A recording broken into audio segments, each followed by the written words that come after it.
A Academia Nacional de Medicina, instituída em 1829, o Sindusfarma em 1933 e a nossa academia, concebida em 1920 e oficializada em 1937.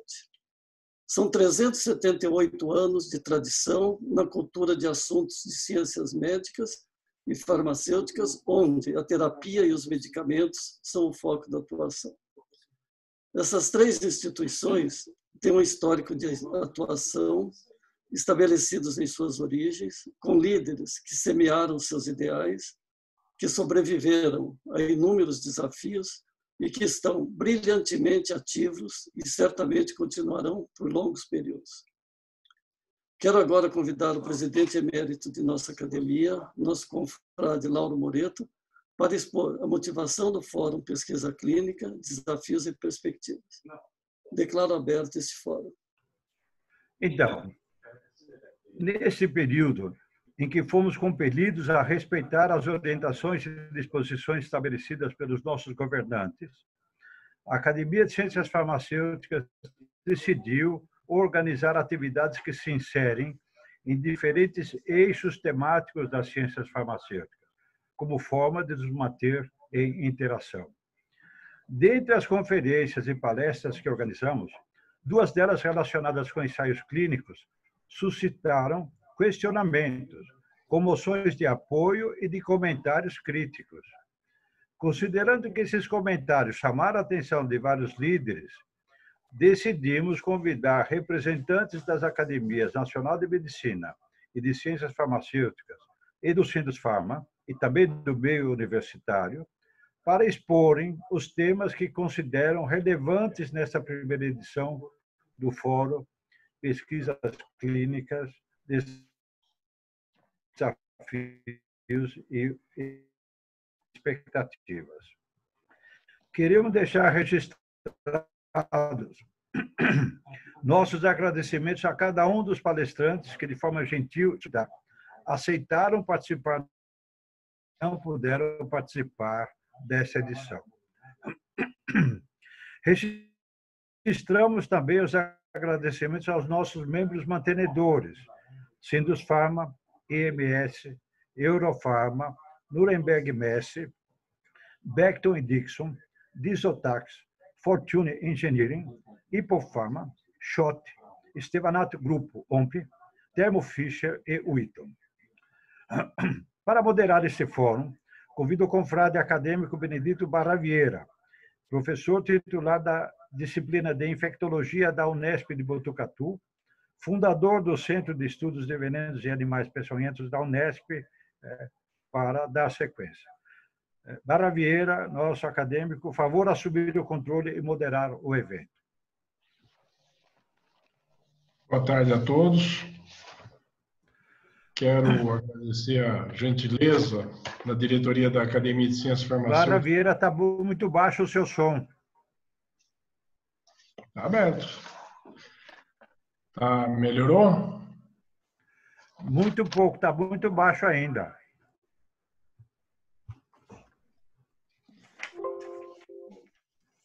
É o máximo que eu tenho. Dá para ouvir? Está ótimo, está ótimo. Pode continuar. Então, boa tarde a todos. Agradeço mais uma vez a gentileza da diretoria da Academia de Ciências Farmacêuticas, que me concedeu o privilégio de moderar este fórum.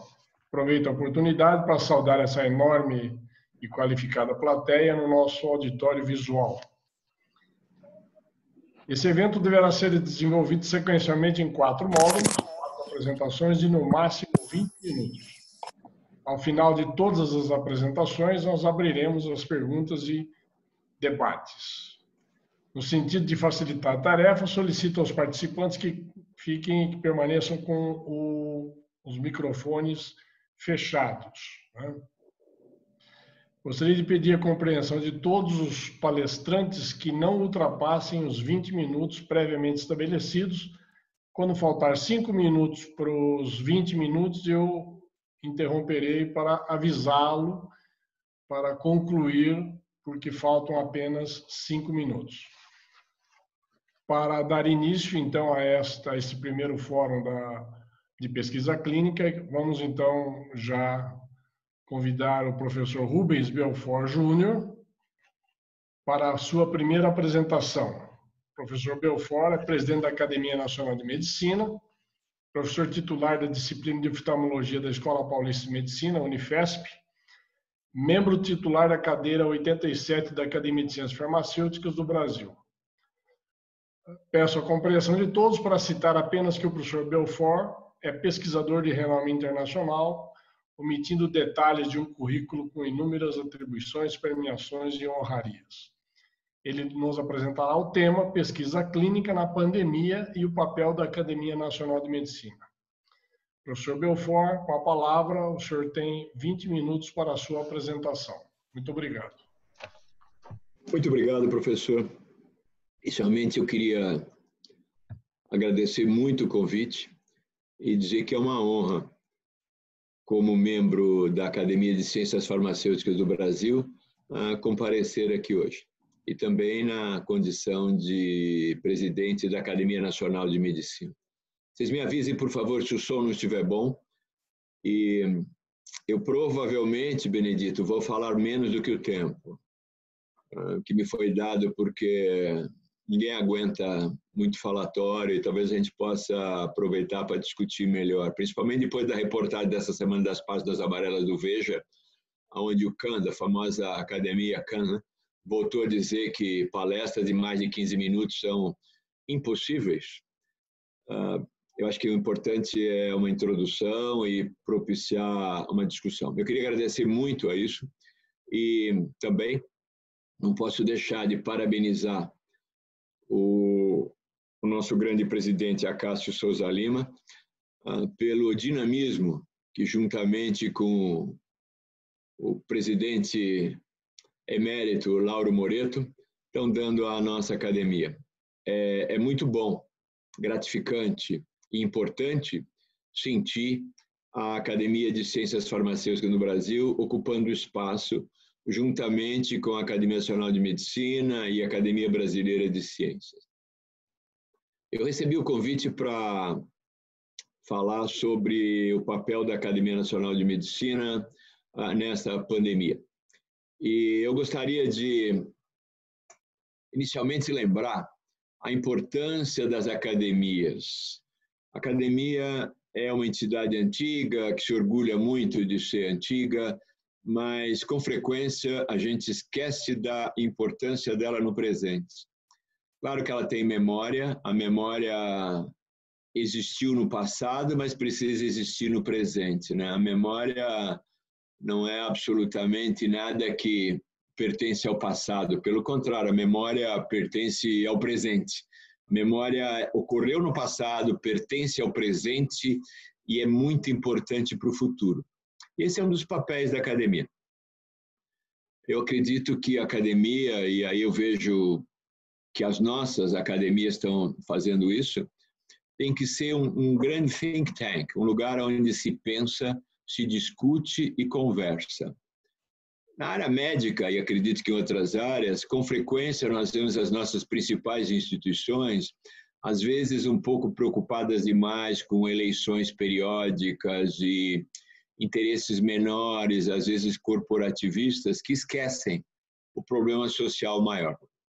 Isso, felizmente, não costuma acontecer nas academias. Afinal de contas, o acadêmico geralmente é um indivíduo que já alcançou estabilidade financeira, maior ou menor, mas já não tem mais aquele sonho de ficar milionário ou já virou milionário. Então, é uma coisa que geralmente saiu do horizonte. São profissionais que já atingiram também a grande competência na sua área e por isso foram eleitos para a academia. São profissionais que já têm a família constituída, geralmente estão na segunda geração, e têm uma enorme experiência, fazendo com que as nossas decisões possam depender apenas de nós mesmos. Então, isso diferencia as academias de outras associações. E deve sempre ser lembrada, não apenas aos acadêmicos, mas para a sociedade brasileira. Quando a academia fala por ela. Eu costumo dizer que eu jamais posso falar pela Academia Nacional de Medicina, porque a Academia Nacional de Medicina fala por si própria. eu posso, no máximo, transmitir o que a academia pensa e fala. Isso é muito importante quando nós lidamos com o governo, com outros órgãos da sociedade, e, frequentemente, as academias, talvez por um excesso de humildade, não mandam essa mensagem, que para mim é fundamental.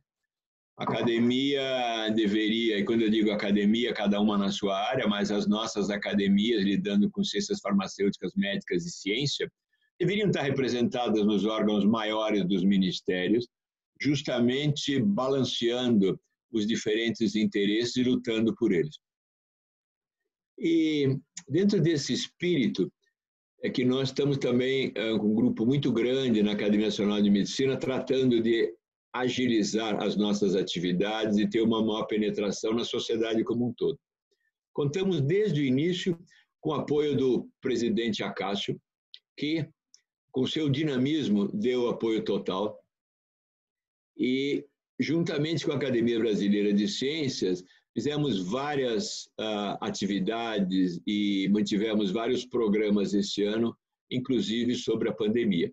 Então, Luiz Davidovich, Acácio Lima, nós, em conjunto e com frequência também com a Associação Médica Brasileira, terminamos por levantar pontos que julgávamos e acreditamos ser muito importantes. Então, esse eu acho é um dos papéis da Academia de Ciências Farmacêuticas, de Medicina e de Ciências no Brasil. Nós temos que falar alto, falar sempre e não desistir de falar. A gente sabe que a repetição é a base da transmissão do conhecimento, né? E a gente tem que repetir, repetir, repetir, porque é muito difícil a gente conseguir educar, informar com frequência os nossos gestores.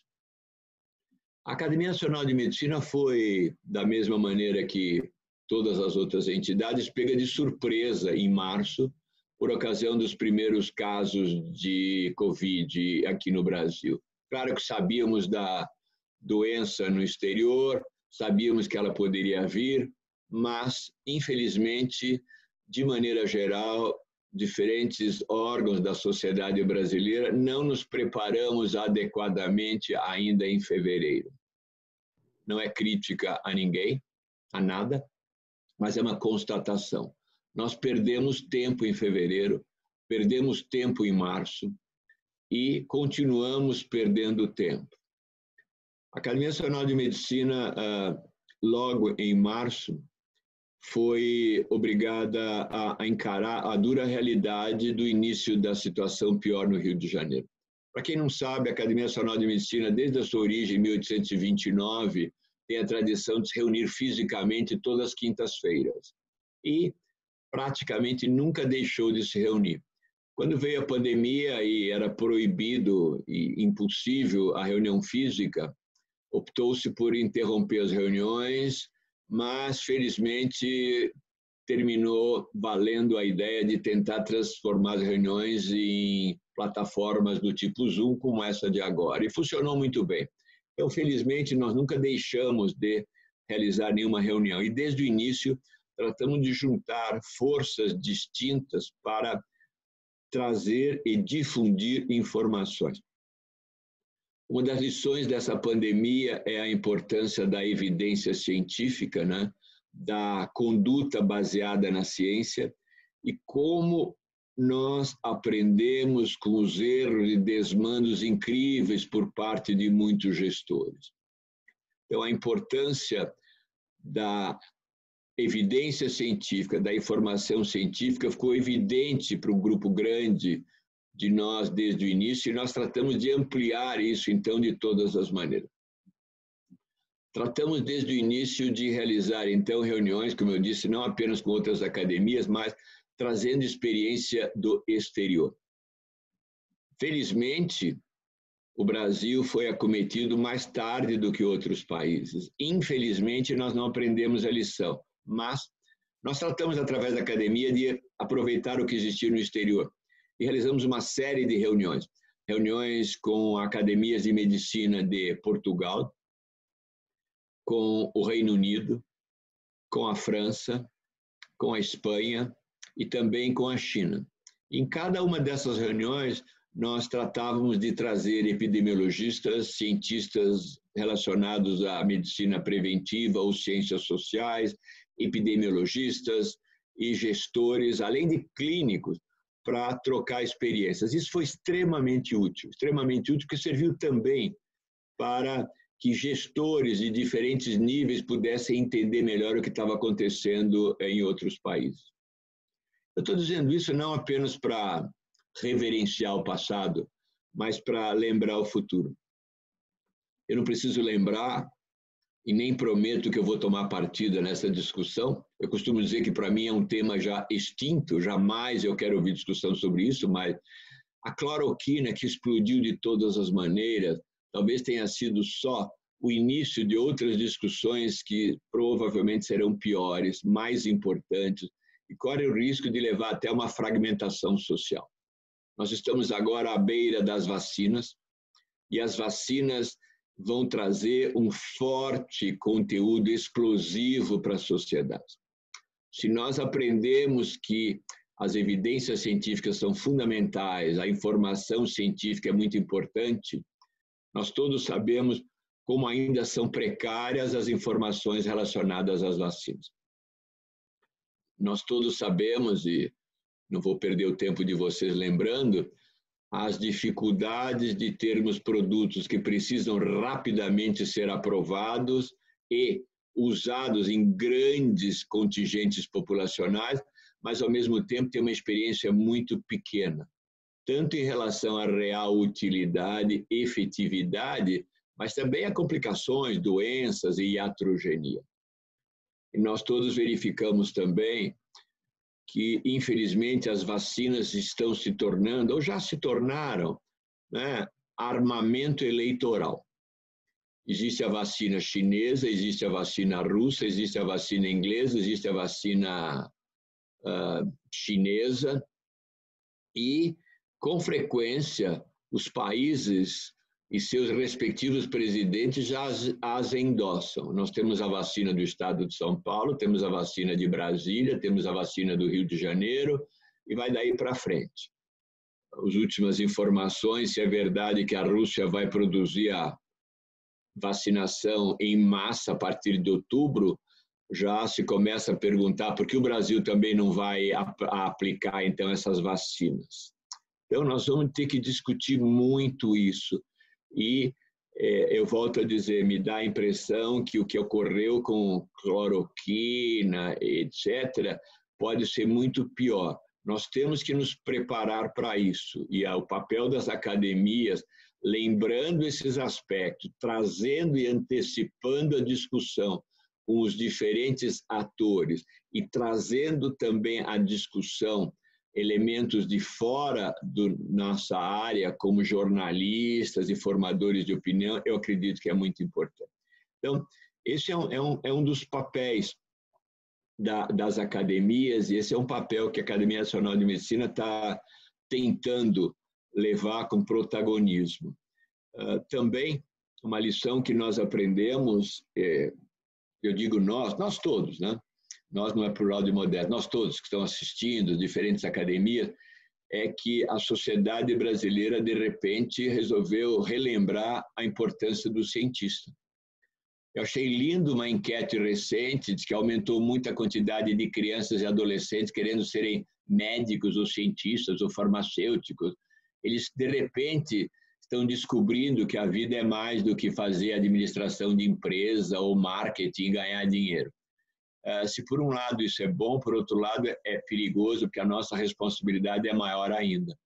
E nós sabemos que também nas nossas sociedades, nas nossas comunidades, existem sempre indivíduos mais desarvorados, indivíduos mais irresponsáveis ou gananciosos, que precisarão ser controlados e neutralizados para evitar que informações ruins disseminem. Então, esse é um outro papel que eu acredito importante das academias nacionais de medicina, é a gente informar, educar e levar essa informação e essa educação para fora das nossas sociedades, para todo o Brasil de diferentes maneiras. Tem um outro aspecto também que eu queria lembrar, que nós aprendemos também na Academia Nacional de Medicina, conversando com os gestores, o ministro Mandetta, desde o início, foi extremamente útil para nós, extremamente companheiro e extremamente generoso com a comunidade científica e médica, propiciando inclusive a divulgação de informações e uma estratégia que nós tratamos de seguir. Nós sabemos que vai ser muito importante continuar a lembrar que o Brasil são muitos Brasils diferentes, né? A gente, claro, tem que pensar globalmente, mas tem que agir localmente. Esse também foi um erro inicial dos brasileiros. De repente, nós resolvemos pensar que podia fechar, que devia fechar o Brasil inteiro. E o Rio Grande do Sul ficou fechado provavelmente 3 meses sem necessidade nenhuma, e só agora que explodiu por lá. Então, ainda muitos municípios do Brasil estão em situação diferente de São Paulo e Rio de Janeiro. E as academias têm que levar também esse tipo de informação para todos. As academias são, evidentemente, um grupo de, talvez todos juntos, poucos milhares de cientistas. Mas nós temos uma força muito grande. E essa força, eu acho que tem que ser acumulada, tem que ser compartilhada e tem que aumentar pela ação em conjunto. Eu vi aqui, por exemplo, um grande amigo, pessoa que eu respeito muito, Jorge Raimundo, que também é muito ligado à nossa Academia Nacional de Medicina, que foi também de um enorme valor, nos ajudando a compor alianças e manter uma estratégia única em benefício da sociedade. Então, eu acredito que, sem dúvida nenhuma, as academias têm um papel importante a cumprir nessa situação da pandemia. E nós devemos, para atingir melhor os nossos resultados, continuar a trabalharmos em conjunto. Nós temos uma enorme pauta comum, temos uma enorme agenda que precisa ser compartilhada em benefício de todos. E é dentro, assim, então, desse espírito que eu fico muito feliz da gente conversar. Eu sei que a reunião vai também abordar outros aspectos mais práticos relacionados à pesquisa clínica e, sem dúvida, também a pesquisa clínica no Brasil, que há muito tempo vinha precisando tomar um susto para poder ter mais condições de trabalhar, também está passando por essa crise atual. E nós devemos tratar de continuar conseguindo fazer o melhor do pior. Agilizar a pesquisa clínica, como a situação da pandemia e a sociedade brasileira precisa, é uma das nossas obrigações. Nós tivemos dentro da medicina, durante muito tempo, um atraso terrível em relação à não aplicação da telemedicina. Felizmente, isso é uma das poucas vantagens dessa situação. Felizmente, a telemedicina agora veio, nós acreditamos, para ficar.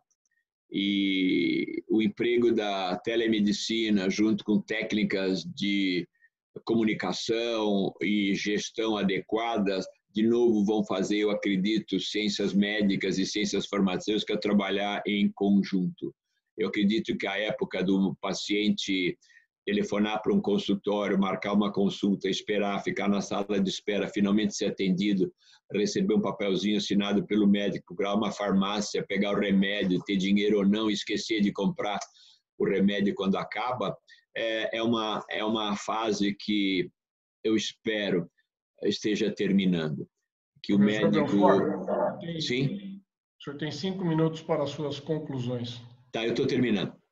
Eu acredito que nós estamos agora entrando numa fase em que ciências médicas e farmacêuticas e ciências biológicas, nós vamos ter que rearrumar, reagrupar a maneira de trabalhar em benefício do paciente. A tecnologia tem isso, né? Nós todos estamos aqui na telinha, muito felizes agora de ter o Zoom. Eu tenho certeza que daqui a alguns anos o pessoal vai dizer, nossa, eles ficavam na frente daquela telinha lá de televisão achando que era o máximo. Mais ou menos como surgiu o fax. A gente achava que o fax era a revolução final da comunicação. novas plataformas eletrônicas estão explodindo e vão trazer cada vez mais avanços reais. Então, a pesquisa clínica, a pesquisa nas nossas áreas tem que ser melhorada, tem que ser estimulada. Existe uma agenda muito forte, comum das academias. Eu acredito que existe, sim, uma agenda muito forte também com a indústria. Eu não acredito nesse antagonismo entre a universidade versus a indústria. Não acredito que interesses econômicos ou financeiros, de repente, não possam ser acomodados e tratados com a transparência necessária. E são as academias o fórum natural para propiciar discussões e uma liderança nessas áreas todas. Então, essas seriam as minhas considerações iniciais. Eu queria agradecer muito a oportunidade de estar com os senhores todos e é um orgulho para a Academia Nacional de Medicina a participar juntamente com a Academia, como a Cássio fala, a tradicional Academia Nacional de Farmácia, Academia de Ciências Farmacêuticas do Brasil e também com a Academia Brasileira de Ciências, essa luta em conjunto. Muito obrigado. Professor Belfort, a Academia Nacional de Ciências Farmacêuticas agradece a sua brilhante exposição e nós, em seguida, já passamos para o segundo palestrante da tarde, o professor Nelson Mussolini, que é presidente executivo do Sindusfarma. Ele é advogado de formação, com uma extensa vida prestada na área de administração e na indústria farmacêutica do Brasil. O Sindusfarma ele tem atuado com intenso brilhantismo na defesa das legislações equilibradas no âmbito sanitário, econômico, tributário e sindical trabalhista, em prol da qualidade e da produção dos medicamentos em atenção às necessidades da nossa população e às boas práticas. O Dr. Nelson Mussolini é membro do Conselho Nacional de Saúde, representando a CNI, além de uma extensa folha de serviços a empresas do setor industrial. Professor Mussolini, com a palavra, o senhor tem 20 minutos para a sua apresentação. Muito obrigado pela sua presença. Professor Barra Vieira, muito obrigado. A Cássio, muito obrigado pela oportunidade. Lauro Moleto, pelo convite. Eu fico até constrangido aqui, percebendo que o Jorge Raimundo está na sala para falar sobre indústria farmacêutica, né? Mas eu já tenho 2/3 da minha vida dentro da indústria farmacêutica, então eu sigo o mestre, o Jorge é o meu mestre, eu sigo ele, acho que eu consigo falar um pouco sobre pesquisa clínica, voltado para numa visão da indústria farmacêutica. Eu recentemente publiquei um artigo que escrevi sobre a pandemia e eu coloquei, o título era Sairá da indústria farmacêutica a solução dessa crise, que é através dos medicamentos que já existem, que é através da descoberta de novos produtos ou de uma vacina que vai resolver os nossos problemas. Mas nós temos um problema muito sério no nosso país, porque ainda a pesquisa, o estudo clínico, a pesquisa clínica, ainda é vista com olhos puramente mercantilistas. Acham que isto é coisa do mal, fazer a indústria farmacêutica pagar por uma pesquisa e depois cobrar por seus medicamentos. Eu sempre digo, em todas as vezes que eu me refiro sobre esse assunto, eu digo que nós precisamos ter uma visão muito clara, né? Saúde não tem preço e todo mundo sabe disso, mas saúde tem custo e por isso que nós precisamos sempre estar atentos a isso para conseguir continuarmos a desenvolver novos produtos. Passando muito rápido para vocês, a indústria farmacêutica no Brasil hoje fatura algo perto de 90 bilhões de reais, se nós juntarmos todos as linhas de faturamento, que são os produtos de farmácia, venda em farmácia, que a gente chama de retail, e não retail, que é venda governamentais, e para os hospitais nós chegamos a alguma coisa nesse tipo de faturamento, algo perto de 90 bilhões de reais. Tá? Todos falam que medicamento é muito caro, medicamento é um problema sério, medicamento dificulta o tratamento de saúde, mas a gente tem hoje o preço médio de medicamento no nosso país, quando a gente está falando do mercado total, é R$ 16,72 uma caixinha de medicamento, para o tratamento de um mês. Se você estiver olhando só para os genéricos, são R$ 6,20. Se você está olhando para os medicamentos biológicos, que tem muita tecnologia por trás, nós estamos falando em preço médio de R$ 160 a dose de tratamento. Então, não é uma questão de preço que não traz saúde para o nosso país.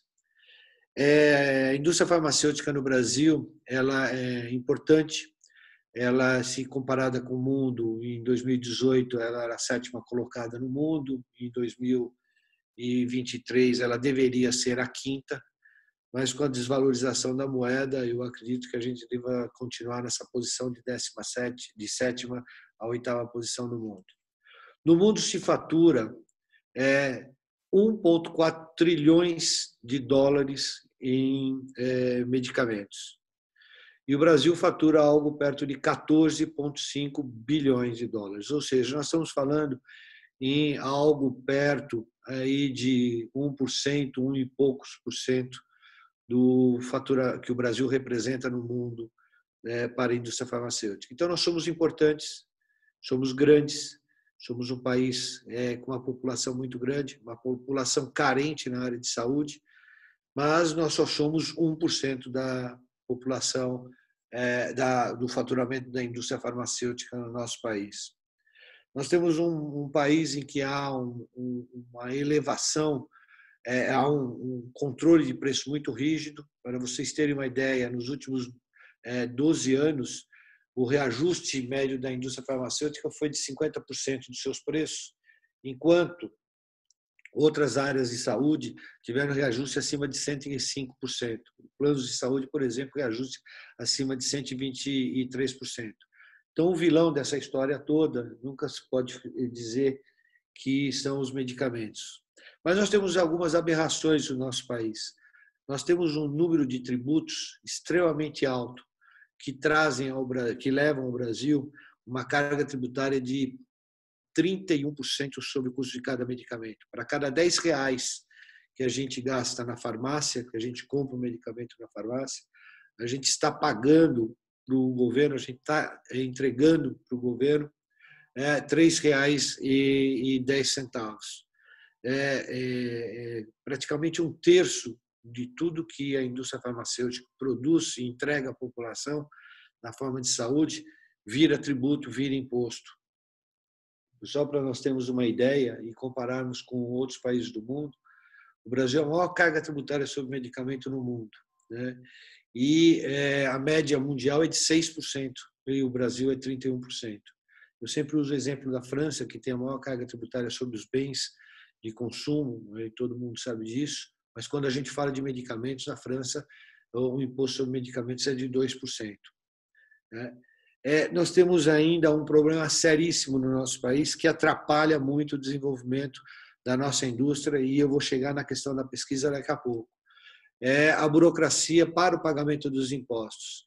Nós gastamos, o Brasil é o país do mundo que mais horas gasta para pagar impostos. Para vocês, os senhores terem uma ideia, nós gastamos 1.500 horas para pagar imposto, enquanto nos Estados Unidos, por ano, nos Estados Unidos se gasta 175 horas para pagar o mesmo número de impostos. Nós temos uma burocracia tributária que atrapalha o nosso país e, para se ter uma ideia, isso é produtividade. Nós desviamos dinheiro que poderíamos estar utilizando em pesquisa para fazer pagamento de impostos, que poderíamos estar usando em aumento de produtividade e mais produção para pagamento de impostos. Esse tipo de coisas no nosso país precisa ser olhado com muita atenção, porque isso, sem dúvida nenhuma, traz uma dificuldade para a nossa indústria. Quando a gente olha para a questão de pesquisa clínica e de desenvolvimento de novos produtos no mundo, a gente sabe que hoje o desenvolvimento de um novo medicamento, ele está na casa de 1,8 bilhões de dólares, 1,8 bilhão de dólares, né? Com uma demora que pode chegar a 12, 13 anos para lançar um produto no mercado. Se você for muito bom e tiver uma pesquisa muito efetiva e tiver um produto que realmente faça diferença, você consegue lançar um medicamento hoje em 6, 7, 8 anos. Mas nós temos um termo médio de 10 a 12 anos para você lançar um produto. De cada 10 mil moléculas que a gente começa a pesquisar dentro dos nossos laboratórios, dentro das universidades, que servem hoje de grande apoio para a indústria farmacêutica, apenas uma chega no mercado com poder comercial efetivo.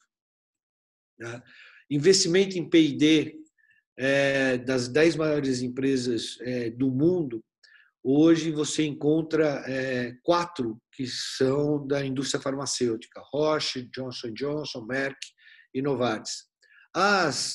Da primeira, Google, a gente sabe que ela tem uma forte área de pesquisa em saúde, ela faz grandes investimentos em saúde, assim como a Samsung, que é a terceira, quem mais investe em tecnologia. Ou seja, o mundo olha investimento em saúde de uma forma muito importante e efetiva para o nosso país, né? Infelizmente, nós temos uma série de dificuldades no Brasil para fazer pesquisa. Nós temos uma legislação extremamente complicada, nós precisamos passar por 2 crivos e que não são concomitantes na hora de fazer pesquisa, e isso atrapalha muito o nosso país. Enquanto nos Estados Unidos se faz atualmente mais de 133 mil pesquisas clínicas, no Brasil nós só fazemos 7.600 pesquisas, né? Nós estamos perdendo para países como a França, como o Canadá, como a Alemanha, como o Reino Unido, Coreia do Sul, e temos competidores na América Latina. Nós temos muitas dificuldades para fazer pesquisa no nosso país. Tivemos um desenvolvimento importante no nosso país, sem dúvida nenhuma. A Conep agilizou os seus prazos, mas essa pandemia veio para mostrar que tem condições de fazer mais e melhor, né? Nós conseguimos aprovar pesquisas clínicas, tá, sem ferir nenhuma norma ética, de ética médica ou de ética em pesquisa. Nós conseguimos aprovar pesquisas clínicas em menos de 30 dias. Então, isso demonstra que nós temos essa capacidade, nós temos esse conhecimento. A pesquisa clínica de fase 1, 2 e 3, que é essa que o Brasil precisa competir, precisa se desenvolver, ela demora, em média, 4 anos, 5 anos, 6 anos, pode chegar até a 6 anos, né? E investe muitos milhões de dólares.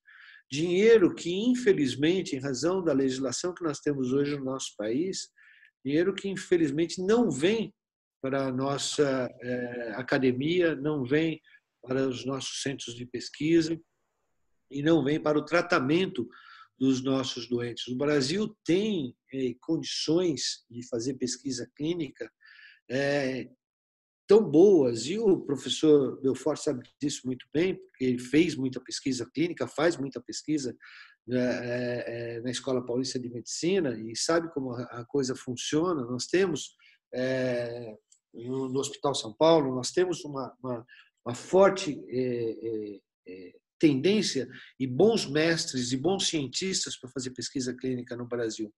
Mas o Brasil sempre chega atrasado na hora de fechar a pesquisa clínica, porque nós temos sempre um prazo para fechar o número de pacientes que vão participar, os indivíduos da pesquisa, e o Brasil, com a demora que tem para aprovar a sua pesquisa, ela normalmente não consegue entrar nos protocolos de pesquisa, o que é muito ruim para a nossa população e muito ruim para os nossos centros de pesquisa. Nós temos centros de excelência, nós temos os hospitais de primeira linha reconhecidos mundialmente como centros de excelência, mas infelizmente nós temos uma burocracia, e eu digo que é uma burocracia ideológica que nos atrapalha muito na hora de fazer pesquisa. Para se ter uma ideia, hoje o tempo de aprovação de uma pesquisa no Brasil médio ainda é de 6 meses, levando tudo que precisa ser feito dentro da própria Conep, que está fazendo em 4 meses, mas tem o CEPES e tem todo um retrabalho. Nós temos um problema sério no nosso país, que nós adoramos fazer retrabalho. Nós temos a Conep que aprova a nossa pesquisa, o CEP aprova, a Conep revê, nós temos a Anvisa que tem que dar o aval nessa pesquisa. Eu não consigo entender, já debati várias vezes sobre isso, eu não consigo entender o porquê que a Anvisa precisa dar todo esse aval e gastar todo esse tempo para aprovar as nossas pesquisas. Sempre me dizem, porque fica mais fácil na hora de fazer o registro do produto. Se eu não fizer, eu sou pesquisador, e se eu não fizer a minha pesquisa, eu tenho um protocolo desenhado, se eu não fizer a minha pesquisa do jeito que tem que ser feito, eu não consigo registrar meu produto. Não há necessidade da Anvisa ficar aprovando e reaprovando esse tipo de coisa. Nós temos que ser mais ágil no nosso país, nós precisamos trazer esse investimento, que são investimentos de bilhões de dólares que se faz anualmente em pesquisa. Como eu estava falando para vocês, para você ter uma ideia, no ano de 2018, a Roche investiu 10 bilhões de dólares em pesquisa. Quanto disso poderia ter no Brasil? A Johnson & Johnson investiu mais 10 bilhões.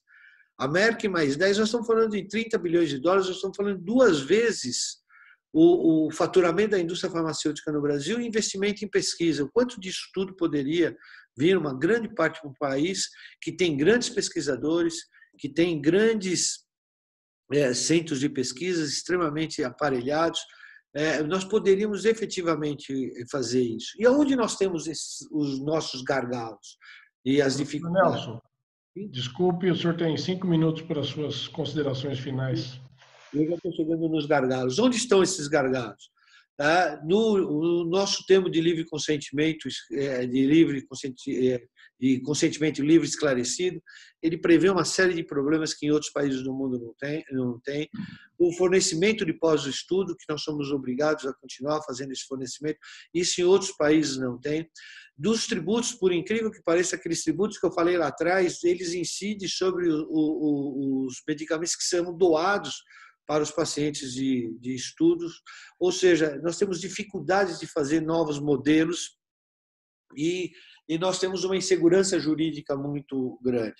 Temos um projeto de lei no Senado, que era um projeto de lei do Senado, da senadora Ana Amélia, o conhecido projeto de lei 200 de 2015, foi aprovado no Senado em 2017, mas, infelizmente, ele está parado hoje na Câmara dos Deputados, está aguardando, tem um pedido de urgência desse decreto do deputado Irã Gonçalves, e a gente precisava fazer este projeto de lei caminhar, nós precisamos fazer um apelo ao Congresso Nacional para que a gente comece a ter um país que seja mola propulsora de pesquisa clínica e tira todas as barreiras burocráticas que, infelizmente, o nosso país tem. A indústria farmacêutica vive da pesquisa clínica.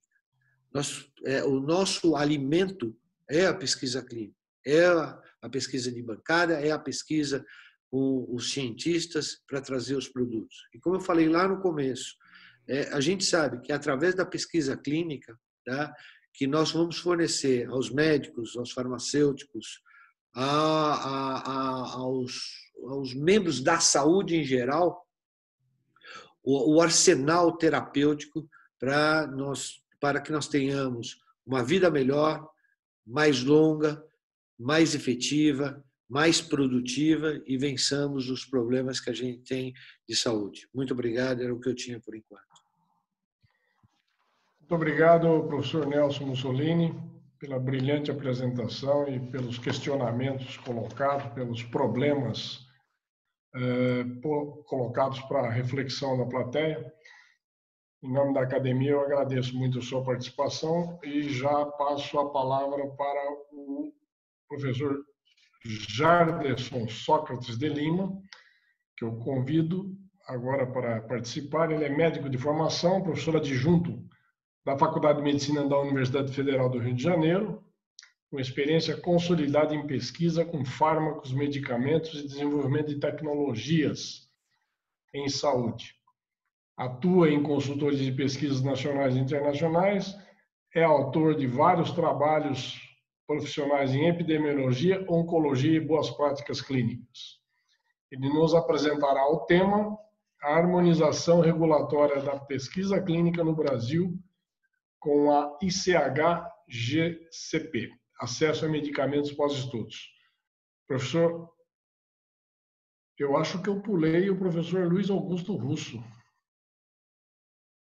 Era para ser o professor Luiz Augusto Russo. Né, professor Russo? Está rindo aí, né, professor? Então, vamos convidar o professor Russo. Já fica apresentado, então, o professor Jarderson. Professor, tudo bem? O senhor concorda, professor Jarderson, ter sido apresentado previamente?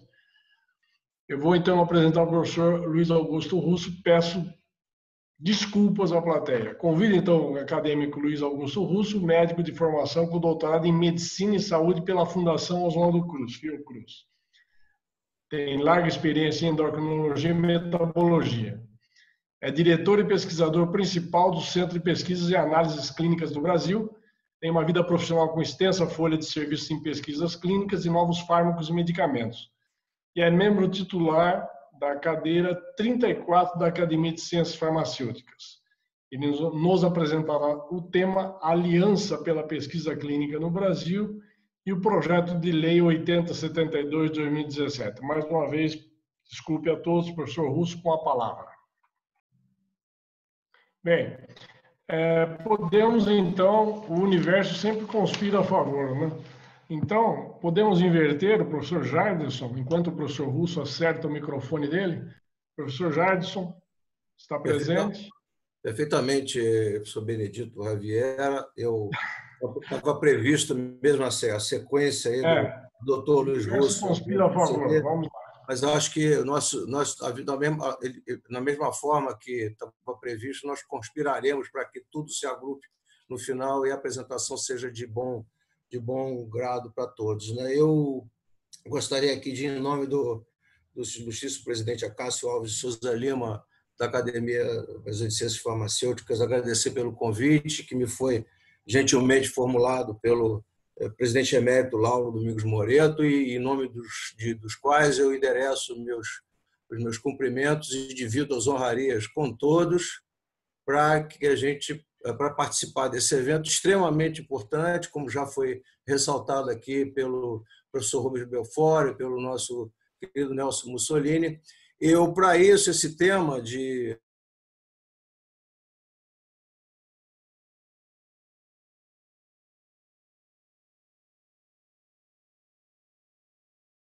internacional a respeito do tema, dada a sua complexidade, né, e pluralidade, eu preparei uma pequena apresentação.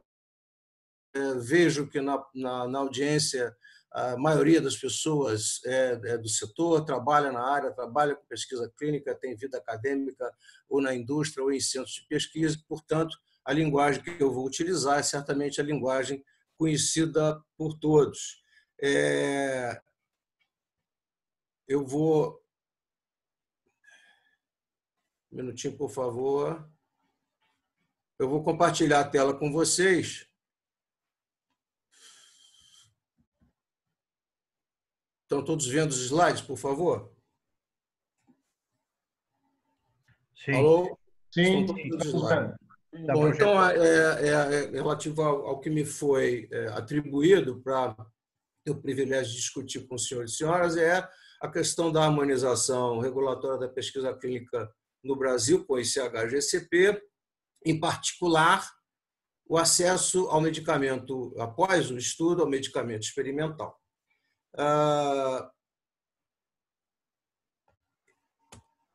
Nós todos sabemos, nós que militamos na área de pesquisa e pesquisa clínica, sobretudo na área de pesquisa e desenvolvimento de medicamentos, que essa é uma atividade que deve necessariamente seguir a orientação de diplomas internacionais que regem a matéria, em meio a um consenso de autoridades científicas, sanitárias, da academia, da indústria de inovação, dentre outras, com vistas ao que é o objetivo fundamental da pesquisa clínica, né? Pesquisa e desenvolvimento de medicamentos e dispositivos para a saúde, para que se possa registrar esses respectivos medicamentos e produtos e também desenvolver o conhecimento científico com o objetivo de prevenir, diagnosticar e tratar as doenças que nos afligem, como foi aqui colocado. Essa regulamentação, a linguagem que permeia essa regulamentação, ela tem necessariamente que estar em conformidade com o estado da arte das ciências afins, assim como os padrões éticos e científicos relativos ao planejamento, que é o desenho do estudo, a condução, o registro e publicação dos estudos clínicos, que envolve a participação de seres humanos. Nós estamos falando aqui de estudos e bancadas experimentais. Para isso existe uma regulamentação também específica. E é importante frisar que a adesão a essa padronização assegura o direito à segurança e o bem-estar dos voluntários de pesquisa, que tem origem lá atrás na Declaração de Helsinki, com a posterior agregação, não é, de diplomas e diretrizes internacionais que fazem com que os resultados oriundos dessa pesquisa sejam aceitos pelos países signatários dessa regulamentação.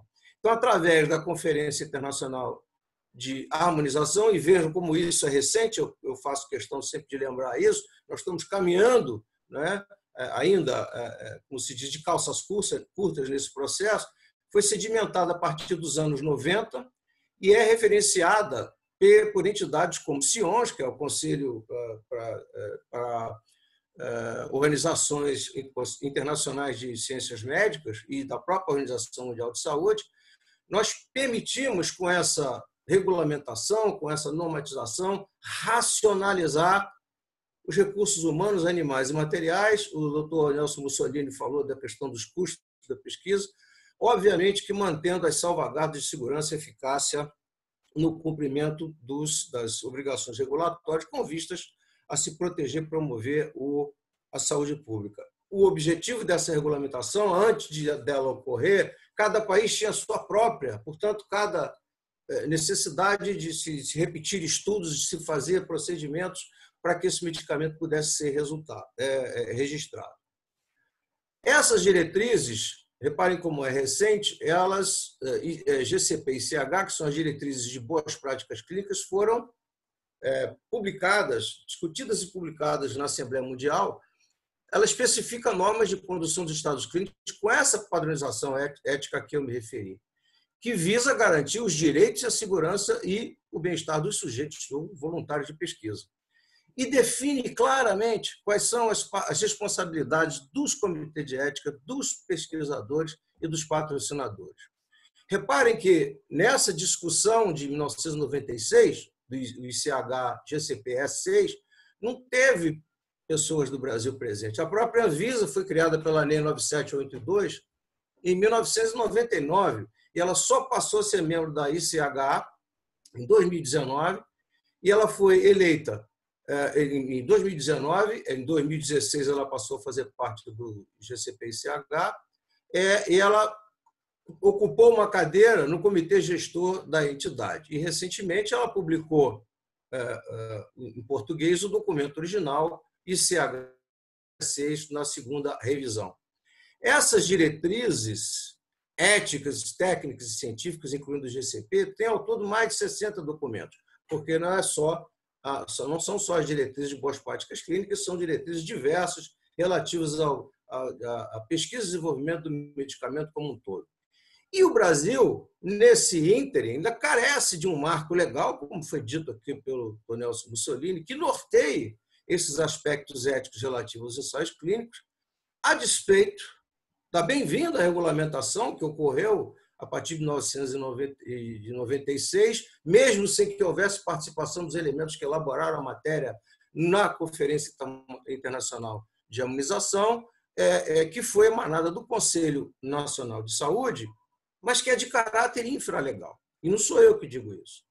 Isso foi feito através de uma análise do eminente jurista Luiz Roberto Barroso, hoje excelentíssimo ministro do Supremo Tribunal Federal, dizendo que essa legislação é anacrônica, ela não obedece aos princípios da legalidade do Brasil, não segue, não é, a sua ordenamento jurídico brasileiro e, mesmo assim, a gente tem essa resolução 96, todas as outras que se sucederam para dar uma normatização, um norte ético a respeito da execução dos estudos clínicos no Brasil.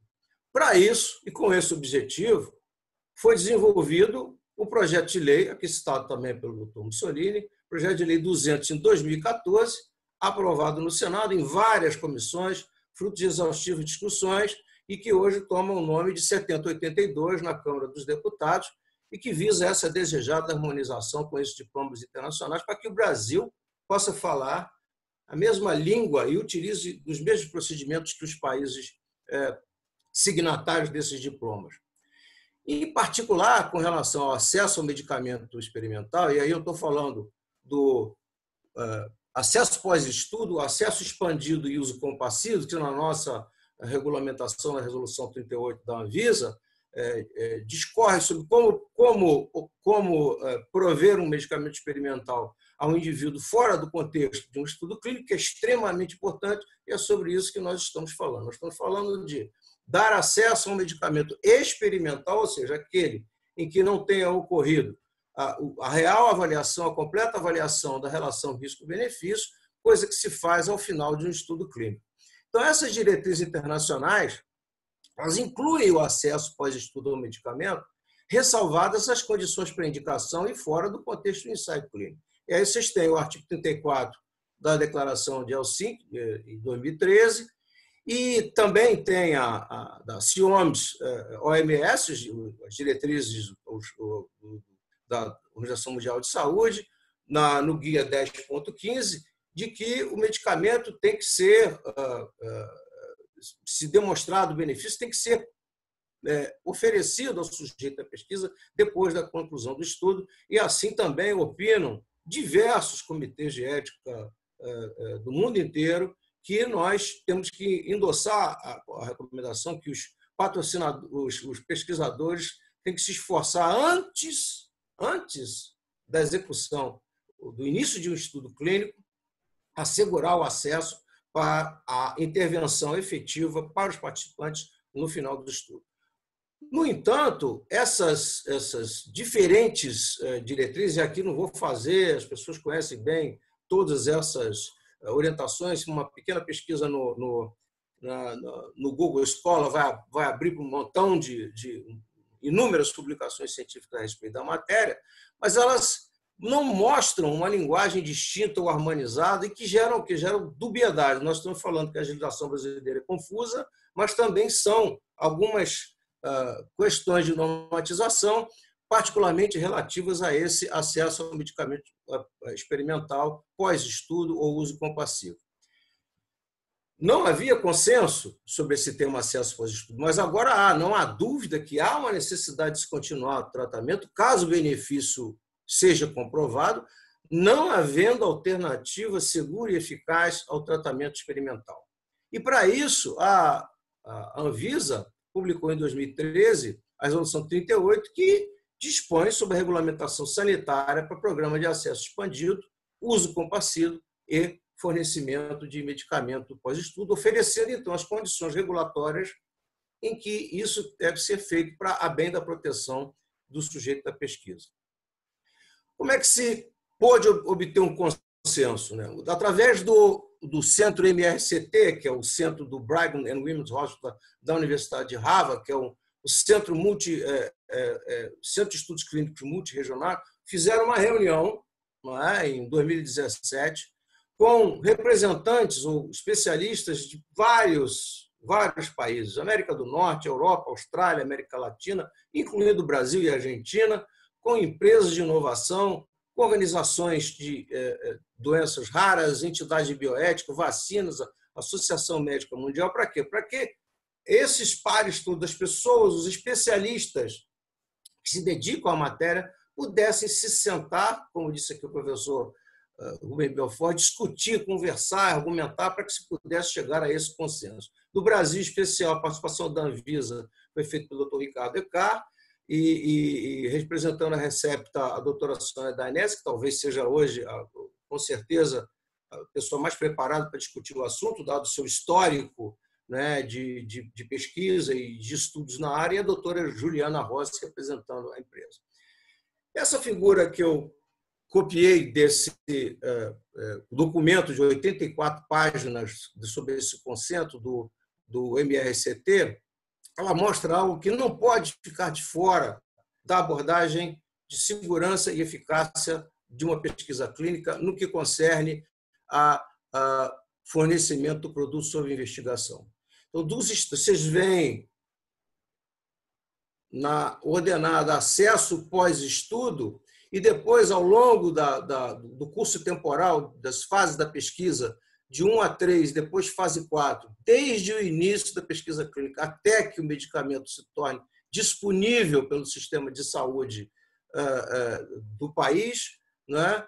As responsabilidades que são, na verdade, compartilhadas, né? Tanto a do patrocinador quanto as do investigador e as responsabilidades do governo e planos de saúde.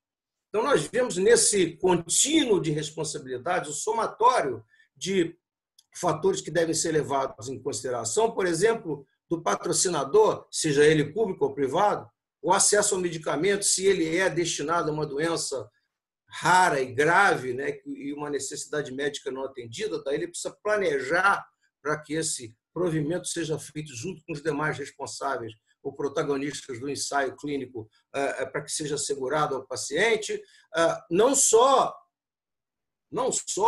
o medicamento em si ou a intervenção, mas os cuidados médicos e a infraestrutura associados ao provimento desse medicamento. Com relação às responsabilidades... Pois não. O senhor tem 5 minutos para concluir. Pois não. Então, relativamente a isso, essa diretriz, ela mostra claramente que esse acesso pós-estudo tem as suas responsabilidades compartilhadas com patrocinadores, pesquisadores e os governos dos países. Precisa haver um plano de acesso estabelecido antes do ensaio clínico iniciar e antes do voluntário de pesquisa assinar o termo de consentimento livre e esclarecido. Esse plano tem que estar delineado no protocolo e explicado de modo claro aos voluntários de pesquisa. Quais são os princípios éticos? Não causar dano ou risco à saúde, daí a correta avaliação da relação risco-benefício antes de prover o medicamento, autonomia e respeito pelas pessoas e justiça distributiva além da beneficência. As responsabilidades são compartilhadas por todos, como eu disse, o acesso continuado é responsabilidade de todos e não limitada a um deles.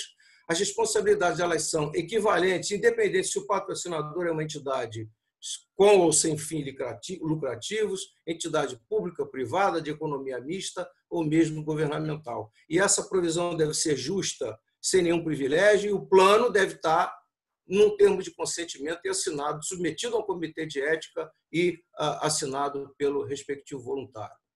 Essa decisão, aí que vem um detalhe importante, ela tem que ser feita caso a caso, não existe uma cláusula pétrea para se dizer assim que faz. É à luz da doença que eu estou tratando, à luz do protocolo clínico em questão, à luz do medicamento utilizado e à luz de todas as variáveis que ocorrem na execução de um ensaio clínico.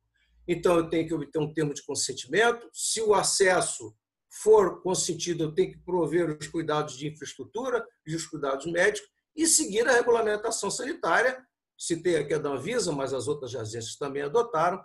E o patrocinador ele deve avaliar continuamente se existe a possibilidade ou não desse medicamento ser fornecido durante o programa de pesquisa e desenvolvimento do medicamento.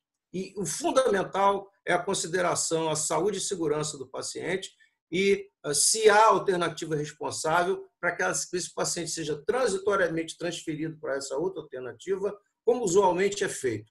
Para isso, o Dr. Russo vai tecer mais detalhes. Nós temos esse projeto de lei que inicialmente foi subscrito pela senadora Ana Amélia Lemos, Valdemir Moca e o Walter Pinheiro. Hoje está sob a relatoria do deputado Irã Gonçalves, foi aprovado na Comissão de Seguridade Social e da Saúde da Câmara dos Deputados. E o que ele faz? Ele visa a harmonização regulatória, ele foi discutido amplamente com os diferentes atores, protagonistas, né, da pesquisa clínica. É uma análise aprofundada da documentação nacional e internacional sobre o tema e foi aprovado por diferentes comissões do Senado e da Câmara dos Deputados. Com relação à continuidade do tratamento pós-estudo, deixa claramente definidas as responsabilidades e procedimentos dos artigos 37 e 47, relativos ao tratamento pós-estudo, considerando o medicamento experimental extensível também a dispositivos médicos e terapias avançadas. Ele detalha as obrigações gerais específicas relativas ao patrocinador, pesquisador e comitês de ética e os demais protagonistas, e ele está embasado justamente nesse consenso do MRCT, fruto daquela enorme discussão, né, povoada por especialistas de todo o mundo, para que pudéssemos estar falando sobre os aspectos éticos e regulatórios numa linguagem mundialmente aceita e dentro dos princípios éticos estabelecidos. Esse projeto de lei, o doutor Russo vai falar, ele representa, esse é o verdadeiro marco legal, marco regulatório sobre pesquisas clínicas por seres humanos. Tem algumas questões dele que ainda podem ser discutidas. Eu, particularmente, tenho aí uma preocupação sobre o prazo em que esse medicamento deve ser fornecido. Eu acho que fora da luz do protocolo e da doença que a gente está estudando, do medicamento em questão, das alternativas terapêuticas, essa discussão se torna desnecessária, né? Como se a gente dissesse, então fornece por 5 anos, ou 2 anos, ou 10 anos, isso sendo absolutamente desnecessário, uma vez que essa garantia está assegurada nos dispositivos, né, explicitados nesse projeto de lei. Eu deixo a minha apresentação disponível para todos e agradeço pela oportunidade e fico à disposição para responder as perguntas. Muito obrigado, professor Jaderson, pela brilhante apresentação. Professor Russo, professor Jaderson botou a bola no marco do pênalti. Agora o senhor tem que fazer o gol. Vamos lá, então, para a lei, que o professor Jaderson disse que o senhor vai nos discorrer brilhantemente. Professor, muito obrigado, professor Jaderson. Bem-vindo, professor Russo. Com a palavra. 20 minutos.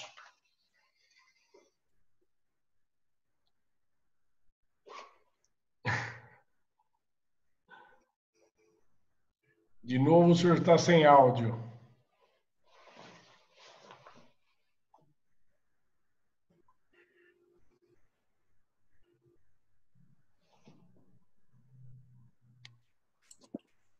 E agora eu estou sendo ouvido? Agora sim. Bom, boa noite a todos. Peço perdão. Problemas técnicos acontecem. Estou falando aqui do celular. Acho que meu computador cansou de tanta live. Presidente Acácio, presidente emérito, querido Lauro Moreto, muito obrigado por essa oportunidade do simpósio. Quando eu comecei a fazer pesquisa clínica profissional para a indústria farmacêutica, falavam sempre do professor Rubem Belfort, meu querido professor Luiz César Pova, eu falava com muito carinho. Também Jorge Raimundo e Nelson Mussolini, né? Essas pessoas sempre são lembradas como os pioneiros da pesquisa clínica, indústria farmacêutica, e é uma honra estar com eles aqui nessa call. O Jaderson acho que adiantou muito do projeto de lei, né, da importância da harmonização regulatória do projeto de lei. Nós buscamos isso com muita energia nos últimos anos através da Aliança de Pesquisa Clínica, que nada mais é do que uma união de pesquisadores, representantes das CROs, das indústrias farmacêuticas e das associações de pacientes. E como o Jadson chamou muito bem a atenção, ele busca uma harmonização regulatória com o resto do mundo. Nós não podemos mais falar uma língua diferente do resto do planeta. como o doutor Mussolini também citou, nós não podemos ter uma dupla aprovação ética, CEP, CONEP, depois irmos para a Anvisa e aguardar 6 meses, 8 meses para aprovar um estudo clínico. Ficou bem eviscerado nessa tragédia dessa pandemia a necessidade de nós termos prazos regulatórios competitivos e, eu diria, até decentes. Porque se nós conseguirmos aprovar estudos de Covid agora em 72 horas, pelo todo o sistema regulatório brasileiro, não há possibilidade de uma pessoa que está sofrendo de câncer, diabetes, doença cardíaca, fique aguardando por 6 meses, 8 meses para poder participar do estudo. E nós, pesquisadores, obviamente, né, isso vai de encontro ao futuro dos brasileiros, dos jovens pesquisadores que estão aqui nos ouvindo, que querem ter essa oportunidade de participar nos estudos clínicos e montarem seus centros, porque ninguém é contratado para ser PI, investigador principal do estudo clínico.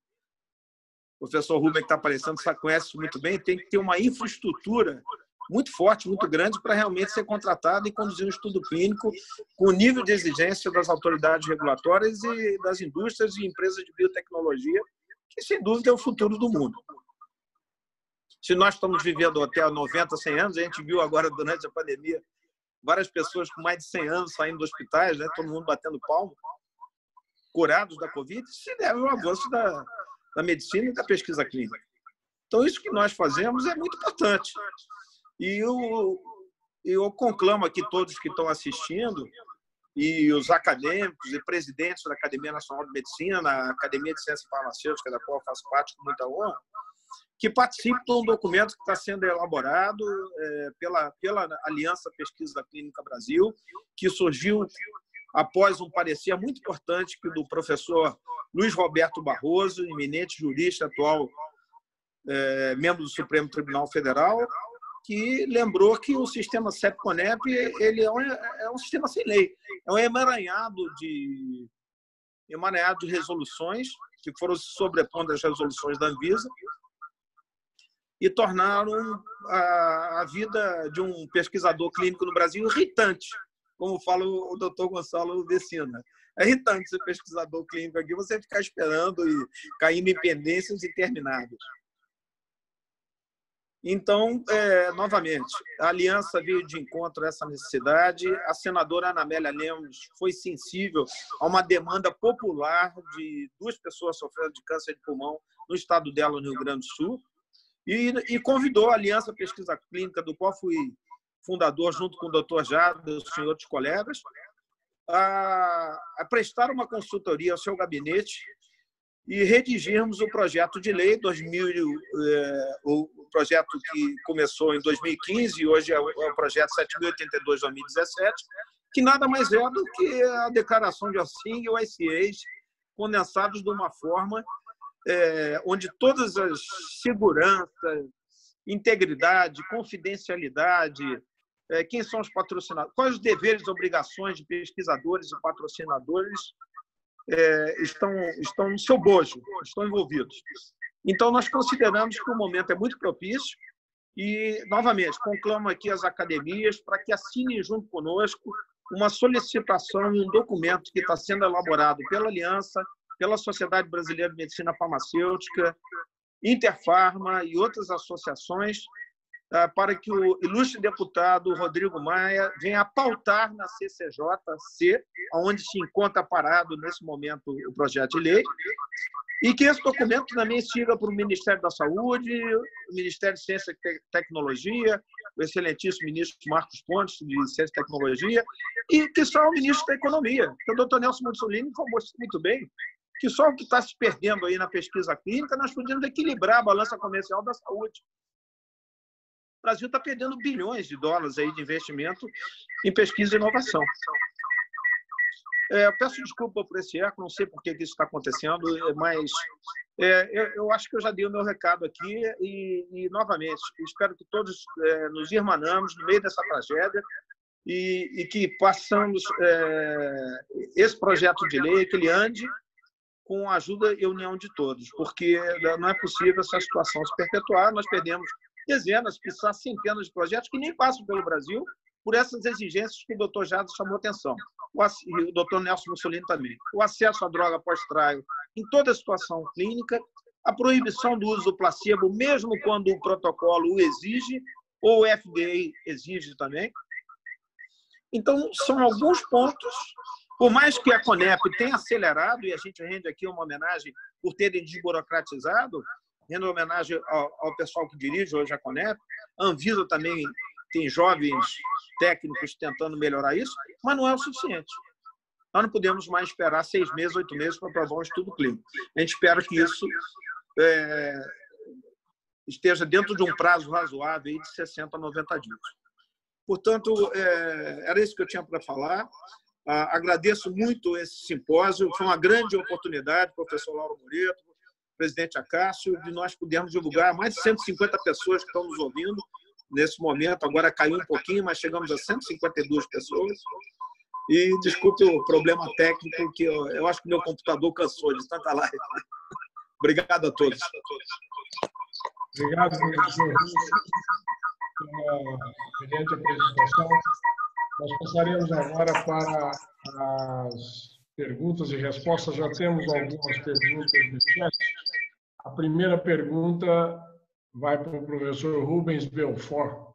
O Jorge Raimundo pergunta, professor Rubens, como é que nós podemos destravar a Conep na aprovação das pesquisas clínicas? Olha, eu também sou tiete do Jorge Raimundo, então eu acho que a pergunta era melhor a gente fazer para ele, mas a minha resposta é simples. Eu acho que a gente tem que se unir. E, por exemplo, na semana passada, na reunião da Academia Nacional de Medicina, se resolveu chamar o presidente da Câmara, o deputado Maia, para uma reunião sobre o SUS. E a gente fazer uma reunião que vai ter outras academias, vai reforçar isso, e a gente tem, de todas as maneiras, trabalhar em conjunto para essa questão da pesquisa clínica avançar. Eu costumo dizer que duas lutas eu vejo a sociedade brasileira fazer há muito, muito tempo e perder. Uma é contra o mosquito. Não importa o que a gente faça, o mosquito sempre ganha. E o outro é a Conep e Anvisa. 20 anos de briga, a gente continua perdendo. Tem uma hora que a gente vai ter que ganhar ou do mosquito ou deles para avançar a pesquisa clínica. Em relação a destravar o Conep e a aprovação de pesquisa clínica, que o Jorge Raimundo me pergunta, eu acho que o caminho é esse mesmo, é a gente conversar, a gente tratar de fazer uma pauta comum, tentar aprovar essa pauta comum nas outras entidades grandes médicas, e aí, em conjunto, conversar com os diferentes setores. Foi falado aqui o nome do deputado Irã Gonçalves, sem dúvida nenhuma, que está ajudando também. Projetos de lei que já deveriam ter sido aprovados e continuam bloqueados. Falta força política para nós. E existe, claro, alguns problemas que a gente tem que lidar. Um deles é o preconceito. Algumas pessoas do governo são contra a indústria porque acreditam que a indústria corrompeu os médicos, e então os médicos estão lá, são todos corruptos. Tem o outro lado que considera que está cheio de médico esquerdista, que não sei o que, isso é coisa de socialista, fazer o SUS e coisa parecida. Isso enfraquece muito a gente e acaba sendo aproveitado, né, pelas forças paralisantes. Eu acho que é tentar desenvolver uma agenda comum e, em conjunto, fazê-la avançar. Enquanto a gente não fizer isso, não acredito que vamos mudar esse panorama que é muito ruim há muito tempo. Temos uma pergunta para o professor Nelson Mussolini sobre o enorme déficit financeiro da balança comercial brasileira em insumos para a saúde. O professor Nelson quer falar alguma coisa sobre o déficit da balança comercial, que era de 15 bilhões de dólares, em 2019 foi para 20 e estão estimando agora para 2020 em 30 bilhões de dólares de insumos para a saúde em geral. O fato é um só. O Brasil, na década de 80, abdicou do direito de produzir insumos farmacêuticos ativos. A nossa indústria química simplesmente foi abandonada. E eu trabalhava numa empresa que fazia a matéria-prima da penicilina G, do Bezetacil. Eu trabalhava na Fontoura Wyatt, né? E eu era estagiário lá, ainda estudante de Direito, e acompanhei a destruição da fábrica de penicilina no Brasil, porque era melhor e mais barato fazer penicilina na Índia, e na época na China ainda não, mas na Índia já era mais barato fazer penicilina. E nós abdicamos dessa indústria, né? E aí viramos dependentes. Enfrentamos um monte de problema agora na pandemia, com falta de insumos, com problema para trazer insumos no Brasil. E o que me preocupa é que nós estamos abdicando também do direito do conhecimento, ao não ter uma pesquisa clínica efetiva no nosso país. Eu espero que daqui a 40 anos, né, eu estava falando da década de 80, daqui a 30 anos, a gente não esteja, ou alguém esteja fazendo essa live, certamente eu não estarei, mas alguém esteja fazendo uma live igual a essa, como o professor Rubens falou, com equipamentos mais modernos e mais simples e que não tragam o eco, né? Mas alguém vai estar falando por que nós não temos uma ciência no nosso país. Nós não temos uma ciência no nosso país porque nós não fizemos nada para ter isso. E por isso que nós temos esse déficit na balança comercial. Poderíamos sim ajudar, como o Rubens, como o Russo falou, nós poderíamos ajudar se a gente trouxesse parte desse investimento. Eu não estou falando muito, não, mas a gente poderia trazer 5% do investimento em pesquisa clínica do mundo para o Brasil, nós já estaríamos reduzindo muito o déficit da nossa balança comercial. Eu acho que isso não é um grande problema que o nosso país enfrenta. Eu acho que o problema que o nosso país enfrenta é abdicar do conhecimento, é abdicar da tecnologia, sempre achando que sai mais barato trazer lá de fora. E agora a gente viu na pandemia que o barato realmente sai muito mais caro, como dizia meu avô.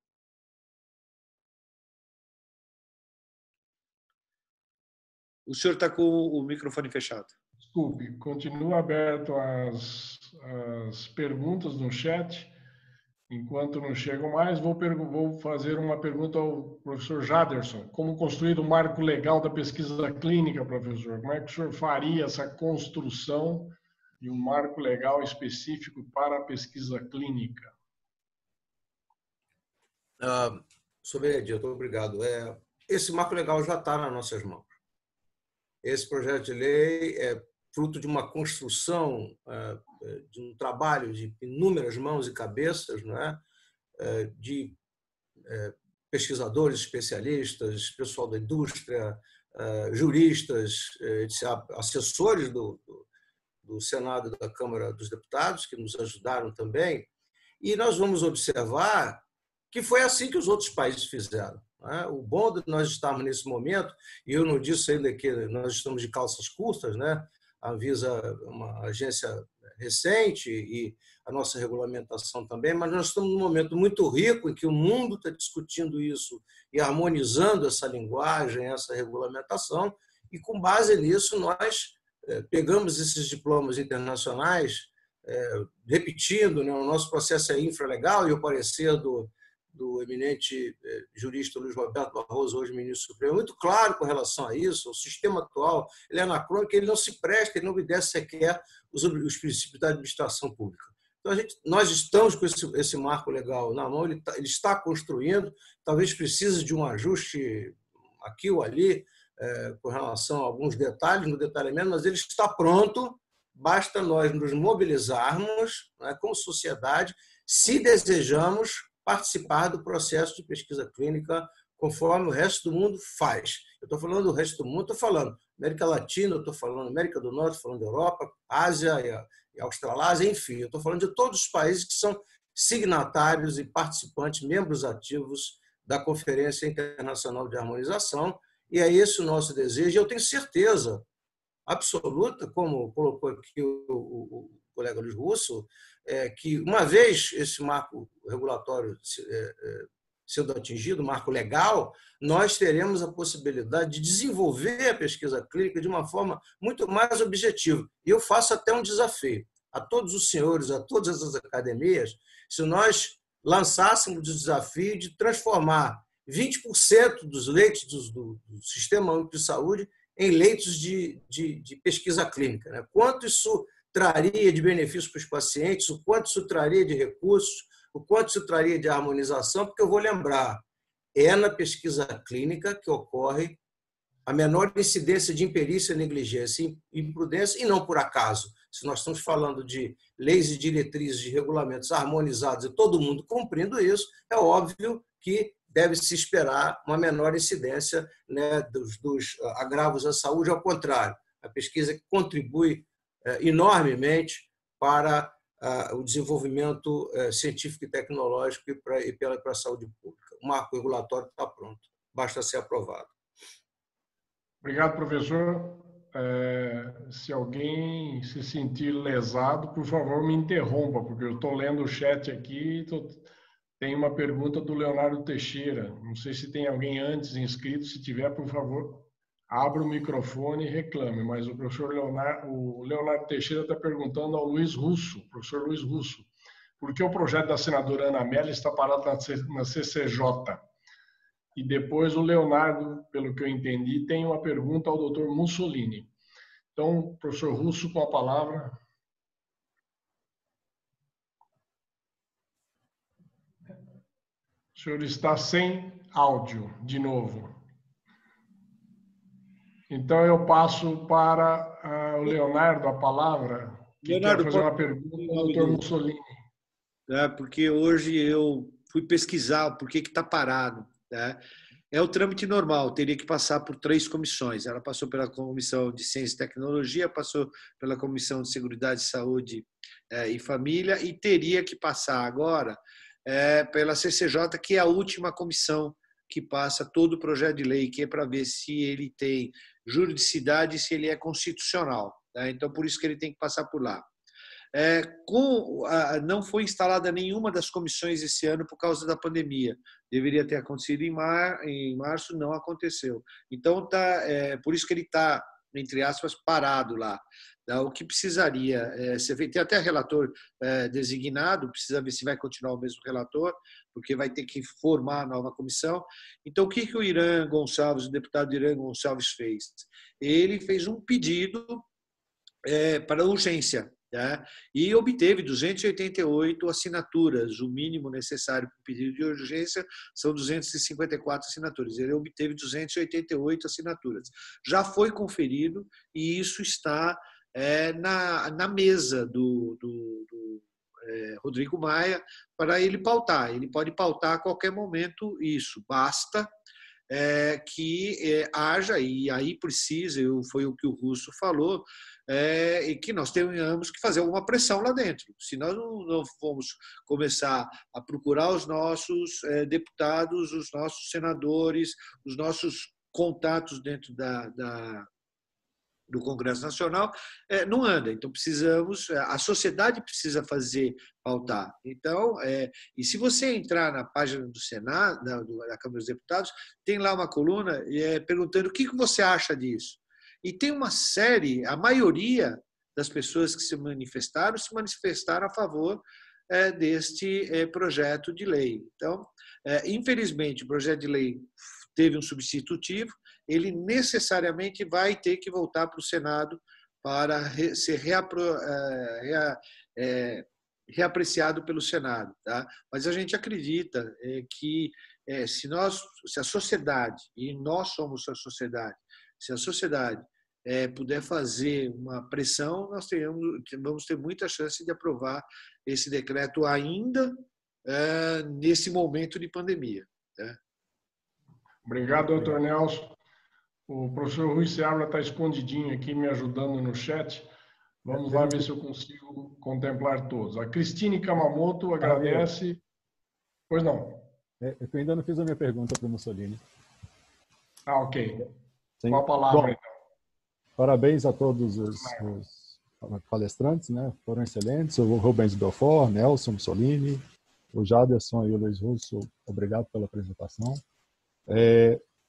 Eu queria fazer uma pergunta para o Mussolini, que é a seguinte: não estaria a indústria nacional numa falta de equidade com as empresas de fora do país? Em que sentido?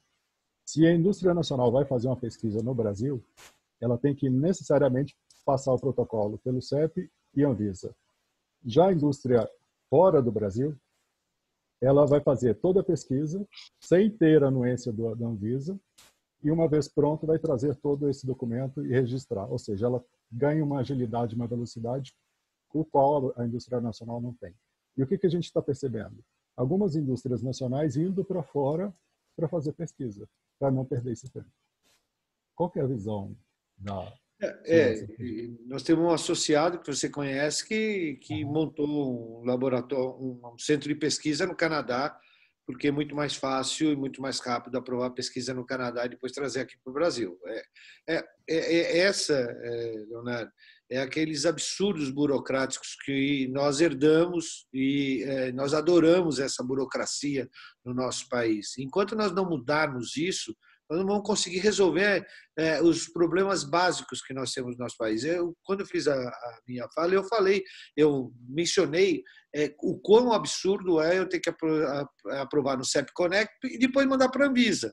Olhar, se eu desenhei a minha pesquisa errada, a Anvisa não registra meu produto e ponto final. É isso que tem que ser. Eu tenho que ter... no nosso país, infelizmente, a gente quer regular o que não precisa regular. E aquilo que precisa ser regulado, a gente não regula. A gente quer fiscalizar o que não precisa ser fiscalizado. O que precisa fiscalizar, a gente não fiscaliza. É o exemplo que eu dou sempre da tarja vermelha na caixa de medicamento. Só serviu para deixar as nossas caixas feias. Tá? A gente compra medicamentos sem receita médica no nosso país e eu já ouvi gente falando o seguinte: então, mas tal produto agora se exige receita, mas tem uma tarja vermelha, já se exigia receita. E aí o que o brasileiro fez para resolver o problema? Tá? Pôs uma tarja preta para falar, agora esse daqui é realmente para fazer. Então, para cumprir a norma que não precisaria de uma tarja preta para fazer. Infelizmente, Leonardo, nós precisamos fazer alguma coisa para que o nosso legislador entenda que este tipo de burocracia só atrapalha o desenvolvimento do nosso país. E foi dada a ideia de falar com o ministro Paulo Guedes, né, que é um liberal na sua essência, e acho que é um ministro que gosta da concorrência. Né, e esse fato de ter uma concorrência desleal, porque no final vira uma concorrência desleal, é mais um assunto que a gente tem que tirar essa barreira para frente. Porque não facilita a vida do estrangeiro, tá? Só atrapalha a vida do brasileiro. Essa que é a grande questão. Obrigado, professor Leonardo, pela intervenção, professor Mussolini. Voltando, a Cristine Kamamoto está agradecendo ao nosso fórum, e a Rosana Mastelaro, além de parabenizar os palestrantes, ela queria um comentário adicional para os medicamentos doados no pós-estudo. Ela quer saber se ainda é necessário recolher tributos também no pós-estudo. Professor, eu estou afirmando que, infelizmente, ainda tem isso. Além de serem doados, eles ainda têm que recolher os tributos. Quer dizer, uma coisa que eu não consigo entender.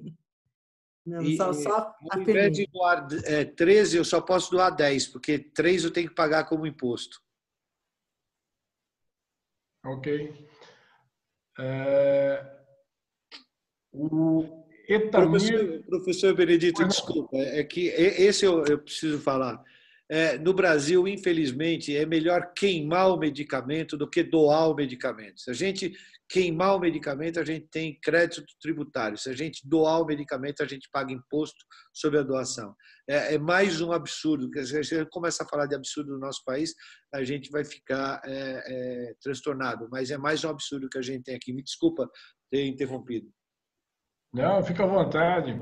O senhor sabe que também os restaurantes eles não podem doar a comida que sobra todo dia, né?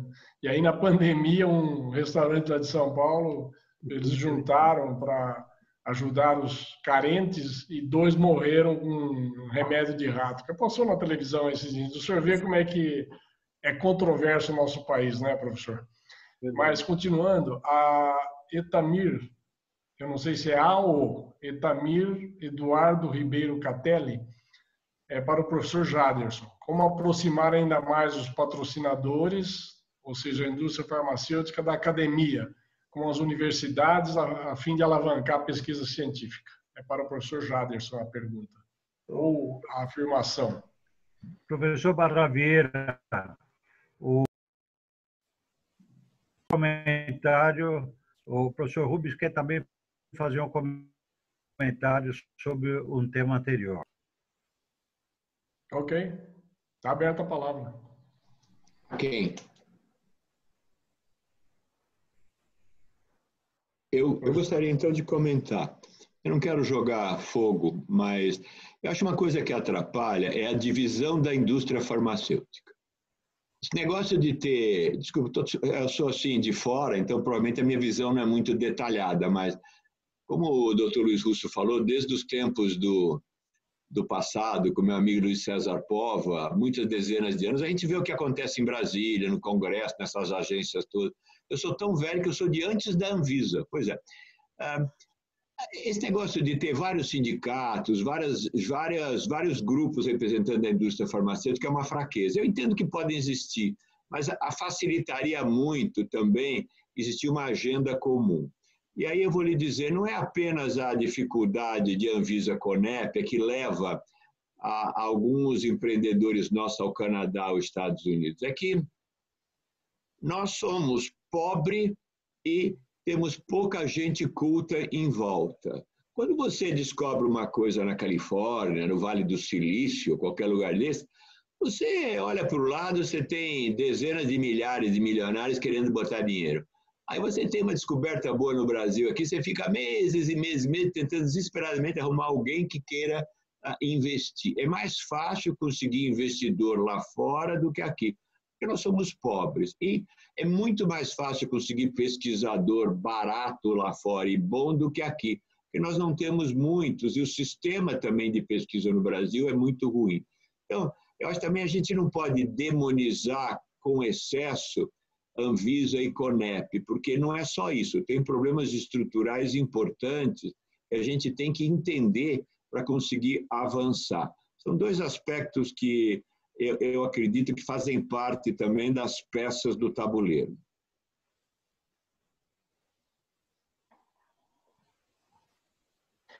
Ok. O Etamir, ao professor Jaderson, como aproximar a academia da indústria farmacêutica e das universidades e alavancando a pesquisa clínica. Esse é o comentário.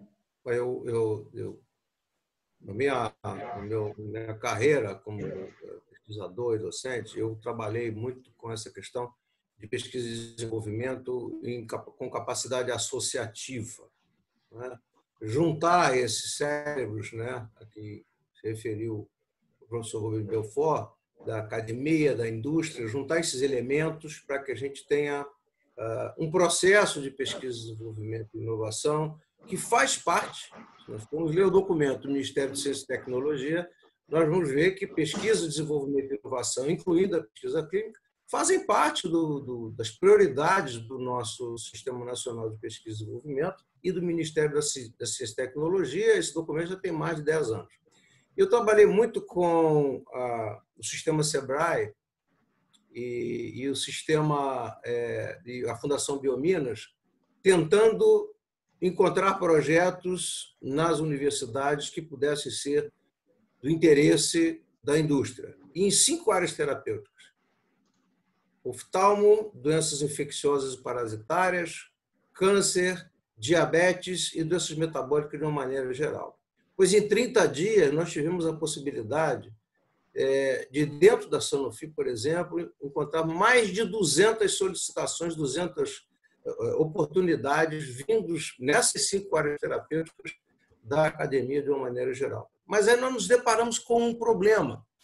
A Universidade Brasileira ela tem um modelo, né, que recentemente tem mudado, sobretudo com as ações da CAP-CNPq, a partir da gestão do professor Jorge Guimarães e outros, né, em aumentar a capacitação acadêmica, melhorar a qualificação dos pesquisadores através dos estímulos ao mestrado e ao doutorado.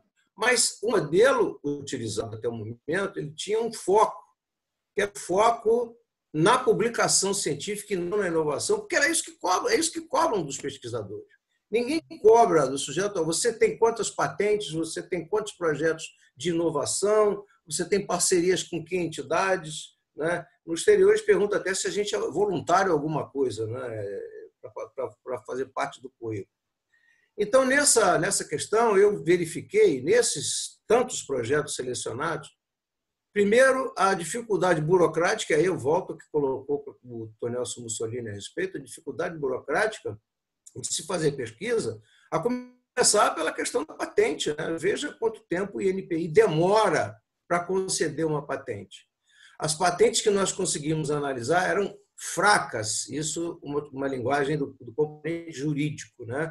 Mas o INPI demora muito a conceder essas patentes, né? Coisa que no exterior, e nós temos um exemplo muito bom, recente, né? Não tão antigo, da Coreia, que passou a liderar as patentes. Se de um lado nós somos muito bons em publicação científica, nós estamos entre o 10º e o 12º colocado em número de publicações, agora nós estamos partindo para outro patamar, que é o da qualidade, que são os artigos de grande impacto, né? Por outro lado, nós somos muito ruins em patente. Então, se uma indústria de inovação que vive de patente atua num local ou onde as patentes são fracas, ou onde o processo de patenteamento é moroso, nós temos aí uma dificuldade, né, intrínseca do processo. Não são as pessoas que são culpadas disso. Então, a minha pergunta é aos nossos gestores, aonde está o nosso famoso processo de simplificação, não é, de desburocratização, não é, de estímulo à inovação, com medidas concretas, reais. Nós temos uma lei de inovação que é até um pouco muito semelhante à lei francesa, né? Nós utilizamos esse modelo como base, mas eu me pergunto onde é que estão esses projetos, essa simplificação da regulamentação vigente para que as pessoas se sintam estimuladas, porque dinheiro não falta. Tanto a indústria pode investir, como existem as agências de fomento. Lembra? O patrocinador não é só a indústria, né? Existem os sistemas de fomento, os bancos de fomento, que podem, e as instituições como o CNPq e FINEP, que podem financiar esse tipo de projeto. Isso não faz parte da nossa cultura. Nós fomos ver o nosso histórico nas patentes, né, de medicamentos, por exemplo, é muito ruim, né? Então, nós temos que incutir isso na academia, né, ensinar as pessoas a pensarem dessa forma, pensar objetivamente e focar na inovação de per se, que não é excludente do processo de publicação. Ao contrário, a inovação gera publicações espetaculares. Hoje mesmo eu li um artigo na Science deles clonando o receptor da angiotensina que está lá na coroa do coronavírus para criarem novos alvos biológicos para medicamentos que atuam nessa pandemia. Então, isso está todo dia surgindo, mas é preciso que essa cultura seja definitivamente colocada como prioridade, né, nas universidades e centros de pesquisa brasileiros. Muito obrigado, professor Jaderson. Temos aqui várias moções de parabenização pela discussão, mas tem uma pergunta sobre medicamento veterinário. O Leonardo Teixeira. Ele quer saber se o imposto incidente sobre os medicamentos veterinários é menor do que os de uso humano. Alguém se habilita? Eu posso responder. Na minha apresentação tinha até um quadro sobre isso, Leonardo. Sim, é 13,4%. Tá? Mas o João Betting falava que era melhor você entrar numa farmácia latindo do que tossindo. Se você entrar latindo, você paga mais barato, porque é 31% para o ser humano. Mas não é verdade. Ele cometeu um erro, porque são para os animais da agropecuária, são animais da pecuária de corte, pecuária grande. Então, você tem que entrar na farmácia mugindo ou relinchando. Aí você realmente paga só 13% de imposto, não paga os 31% de imposto, Leonardo. Porque medicamento veterinário aqui no Brasil é bem carinho, né? Mas eu tenho uma doente que mora na Inglaterra e ela compra colírio em Londres, em loja de pet, porque além de não precisar receita, é mais barato. Obrigado, professor Belfort, professor Mussolini. Temos mais nós temos ainda 8 minutos de tempo, está indo muito bem, a discussão está acalorada. Tem uma pergunta ao professor Jaderson. Diz o seguinte, o professor Rui Seabra: hoje no Brasil formamos doutores que formam doutores para formar novos doutores. Nosso sistema entrou em looping. Como fazer essa aproximação da academia com a indústria de maneira efetiva? Vocês estão me ouvindo? Estão me ouvindo? Sim, estamos ouvindo. Acho que eu respondi parte, né, no pronunciamento que fiz anteriormente, porque temos que mudar os paradigmas, né? Certamente, um acadêmico, um pesquisador, nos países onde o fomento à ciência, à tecnologia e inovação é prioridade, a gente conta o número de patentes desenvolvidas por aquele pesquisador em vez do número de artigos. Porque as patentes vão gerar os artigos, mas a recíproca não é verdadeira. A recíproca não é verdadeira, infelizmente. Então, nós temos que focar no processo de inovação, mudar os paradigmas, né? Acho que é uma coisa extremamente rica, alguém, seja numa bancada, seja numa pesquisa clínica, gerar conhecimento a ponto de produzir inovação de modo a mitigar o sofrimento das pessoas com relação às doenças e melhorar a nossa qualidade de vida. Mas isso eu creio que seja uma orientação central, através de um projeto bem desenvolvido, né, pelo Conselho de Reitores das Universidades Brasileiras, né, em conjunto com CAPES, CNPq, FINEP, as agências de fomento e a academia, para que nós tenhamos modelos de formação, de pós-graduação, tire esse paradigma do artigo científico como fim, ou a tese, tem tese, inclusive, que sequer é publicada, né? Fica entre o orientador, o orientado e 3 ou 4 pessoas da banca examinadora. Quer dizer, eu creio que é legítimo, é justo, mas não serve ao propósito da inovação e tampouco do desenvolvimento científico de per se. Então, nós temos que mudar esse paradigma e colocar o que interessa efetivamente ao desenvolvimento científico e inovação como forma de avaliação, né, desses pesquisadores e de incentivo para que eles mudem esses paradigmas. E eu tenho conversando com o professor Eliezer, lá da UFRJ, né, que é uma pessoa focada em inovação, né, e ele diz que, e ele é uma pessoa que tem patentes, inclusive, ele diz para os seus alunos: olha, eu não quero que vocês sejam o que eu fui ontem ou sou hoje, eu quero que vocês sejam outras pessoas amanhã, para que a gente possa mudar o status quo, porque o aluno da pós-graduação faz a pós-graduação pensando em ocupar uma outra vaga de professor que eventualmente surja, não é? E siga aquela carreira que é bastante bonita, interessante, mas para que nós possamos abrir o leque de opções sobre pesquisa, desenvolvimento e inovação, eu creio que certamente temos sim que mudar o paradigma para a inovação, em vez simplesmente da tese ou da publicação científica como motor, não é, desse processo. Bem, nós estamos caminhando para o final. Eu queria fazer uma sugestão, dar 1 minuto ao nosso grande convidado, professor Rubens Belfort, para suas considerações sobre o fórum e o futuro do nosso país. Obrigado. Grande quer dizer velho. Muito obrigado. Porque eu não sou maior nem melhor que os outros, mas eu sou mais velho. Olha, eu acho que existem algumas coisas mudando e essa mudança tem sido, felizmente, cada vez mais rápida. Não vai ter o velho de volta, a gente vai ter que transformar o novo o melhor possível. Eu acho que a gente vai ter que continuar a pressionar o Congresso, a gente tem que trabalhar em conjunto, a gente tem que ter uma agenda curta, enxuta e lutar por ela.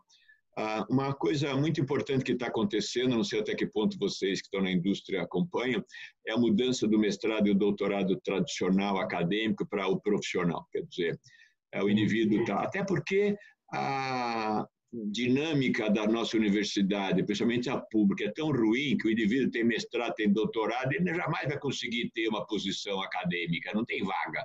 Quando tem vaga, vai ganhar uma ninharia cada vez mais desprestigiada. Então, tem muita gente nova que, por não ter lugar na universidade, acaba levando a inquietude para a indústria. E começa a ter sinais já que alguns empreendedores aceitam essa parceria. Então, o mestrado, o doutorado profissional, e a CAPES tem investido bastante nisso, pode nos ajudar.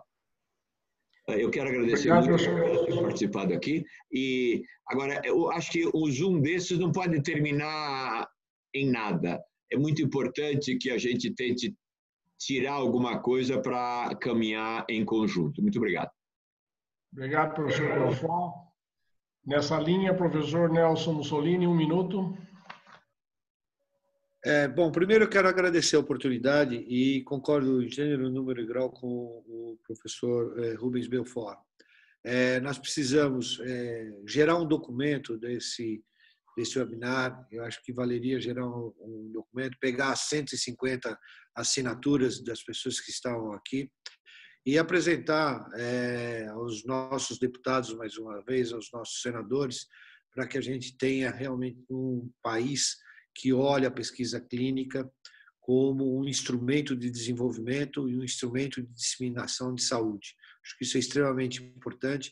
A indústria farmacêutica tem esta visão e precisa do apoio de todos nós para que nós possamos defender a causa maior, que é a saúde do brasileiro, que é um SUS forte e efetivo. Obrigado. Muito obrigado, professor. Nesta linha de raciocínio, Dr. Jaderson, 1 minuto para as suas considerações finais.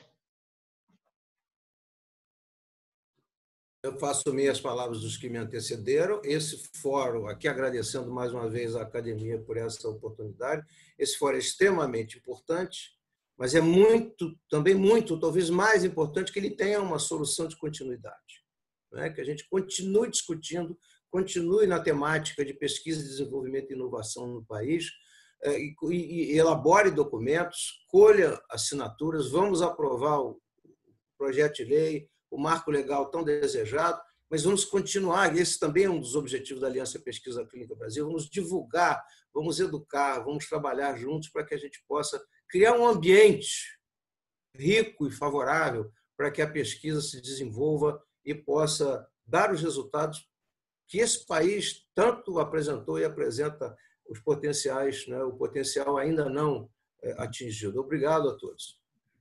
Obrigado, professor Jadson. Agora, pela última vez, vamos ver se o professor Russo vai conseguir falar. Professor Russo? Não? Não estou conseguindo. Está me ouvindo? Conseguiu. Agora sim, finalmente. 1 minuto, professor. Eu acho que foi muito feliz essa conclusão de todos os participantes, no sentido da gente...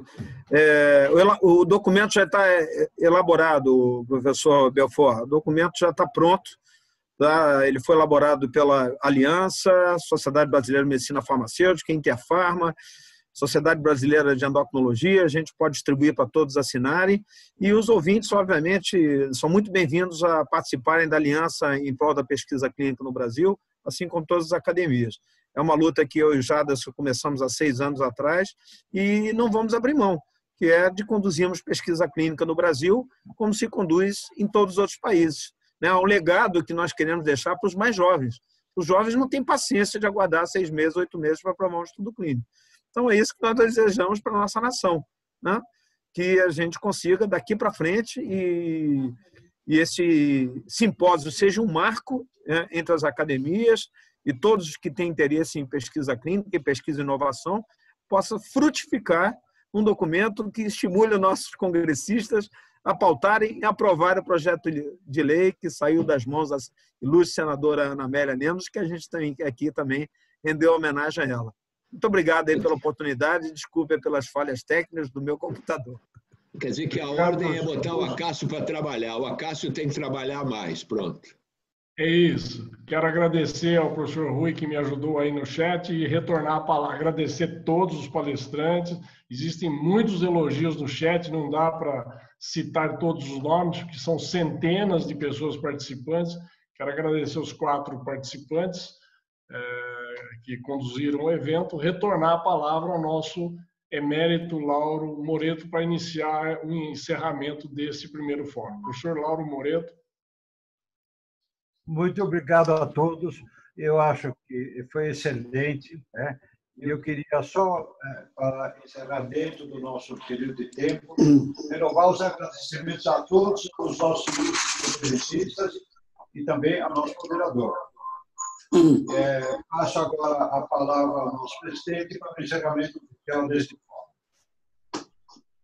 Em nome da academia, eu agradeço professores e doutores Rubens, Mussolini, Russo, Jaderson, pelas palestras brilhantes que expuseram visões diferentes, complementares da temática de pesquisa clínica. Foi um evento rico em conteúdo e que não esgota a preocupação dos cientistas do Brasil. A academia se propõe a organizar um segundo fórum, tão logo a gente tenha novidades a respeito. Eu quero aproveitar a oportunidade para convidar todos os nossos próximos eventos, que serão realizados nos dias 12 e 13 de agosto. No dia 12, nós vamos ter o segundo simpósio ibero-americano de ciências farmacêuticas, e no dia 13, nós vamos fazer uma viagem de volta ao passado para relembrar os primórdios das academias nacional de medicina e de ciências farmacêuticas, que praticamente nasceram do mesmo tronco. Essa reconstituição será feita na solenidade comemorativa do primeiro centenário do Conselho Científico da Associação Brasileira dos Farmacêuticos, e que é o 83º aniversário da Academia de Ciências Farmacêuticas do Brasil. Estaremos muito honrados se puderem aceitar o convite para participar de nossa confraternização. Estamos encerrando o primeiro Fórum de Pesquisa Clínica, Desafios e Perspectivas. Boa noite a todos. Boa noite. Quem derruba? Fechar o Obrigado. Tchau, tchau.